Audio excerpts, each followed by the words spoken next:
कक्षा 12वीं की जो पाठ्य पुस्तक है आरोह, उसी के अंतर्गत जो पहला पाठ है आत्मपरिचय, यह कविता हरिवंश राय बच्चन द्वारा लिखी गई है। उसी का ही दूसरा भाग प्रस्तुत है। दिन जल्दी जल्दी ढलता है।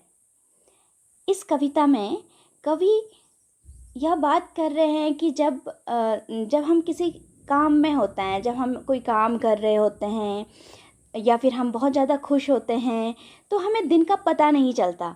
दिन बहुत जल्दी निकल जाता है। और आपने भी महसूस किया होगा कि जब हम किसी का इंतज़ार कर रहे होते हैं या हमारे जीवन में कुछ अच्छा नहीं हो रहा होता है, तो हमें समय गुजारना बहुत ज़्यादा मुश्किल होता है।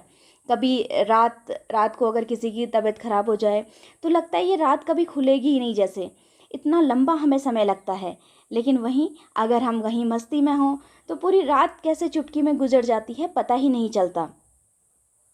तो इसी तरह से कवि कहते हैं कि दिन जल्दी जल्दी ढलता है। तो चलिए कविता शुरू करते हैं।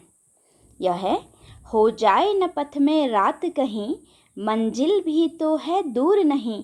यह सोच थका दिन का पंथी भी, जल्दी जल्दी चलता है, दिन जल्दी जल्दी ढलता है। अब इसमें हम देखेंगे, पथ का मतलब होता है रास्ता, तो और पंथी का अर्थ होता है मुसाफिर, यानी किसी रास्ते पे चलने वाला राहगीर। तो अब क्या हो रहा है, हो जाए न पथ में रात कहीं, कहीं रास्ते में ही क्या ना हो जाए, रात ना हो जाए। और मंजिल भी तो उसको सामने दिख रही है, मंजिल भी दूर नहीं है। तो जो मुसाफिर है वो उसको लगता है, वो दिन भर से थका हुआ है, लेकिन उसको लगता है कि कहीं रात ना हो जाए और मंजिल भी पास में है। तो उसके कदमों में क्या हो जाता है, एक तेजी आ जाती है और वह जल्दी जल्दी चलने लगता है। और उसको लगता है कि यह दिन कितनी जल्दी ढलता जा रहा है, दिन जल्दी जल्दी ढलता है। वह जो थका हुआ मुसाफिर है उसको रात भी होने वाली है। दूसरी तरफ उसको लग रहा है कि उसकी मंजिल भी सामने है। यह सोचकर वह जल्दी जल्दी चल रहा है और उसके लिए दिन जल्दी जल्दी ढल रहा है। उसे ऐसा महसूस होता है कि यह दिन कितनी जल्दी जल्दी निकलता जा रहा है। आगे बढ़ते हैं। बच्चे प्रत्याशा में होंगे, नीड़ों से झांक रहे होंगे। यह ध्यान परों में चिड़ियों के, भरता कितनी चंचलता है, दिन जल्दी जल्दी ढलता है।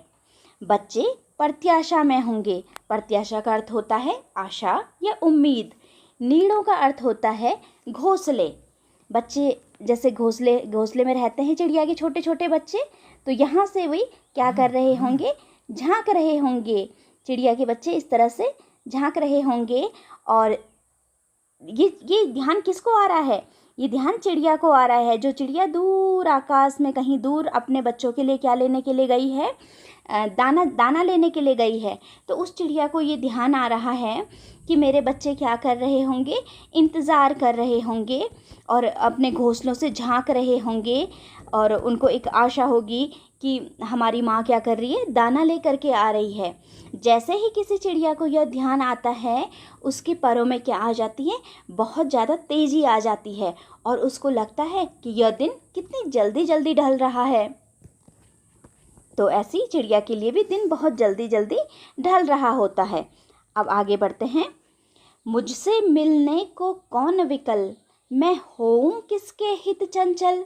यह प्रश्न शिथिल करता पद को, भरता उर में विह्वलता है, दिन जल्दी जल्दी ढलता है। तो यहाँ पे कवि बहुत ज़्यादा निराशा में हैं और वह कह रहे हैं कि मुझसे मिलने के लिए कौन व्याकुल हो रहा होगा, कोई मेरा इंतज़ार नहीं कर रहा है, मैं किसके लिए चंचल हूँ।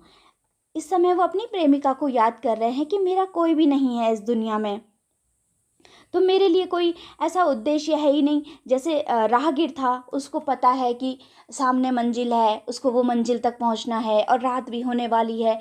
तो ये एक उसके जीवन में कहलाता है स्फूर्ति ले आती है ये बात, और वो तेज़ी से चलने लगता है। और चिड़िया के बारे में बताते हैं कि चिड़िया क्या याद करती है कि उसके घोंसले में उसके बच्चे उसका इंतज़ार कर रहे होंगे। जैसे ही उसको ये ध्यान आता है, उसके पंखों में तेज़ी आ जाती है। लेकिन कवि कहते हैं कि मेरे जीवन में तो कोई ऐसा नहीं है, जो मुझसे मिलने को व्याकुल हो और मेरा इंतज़ार कर रहा हो।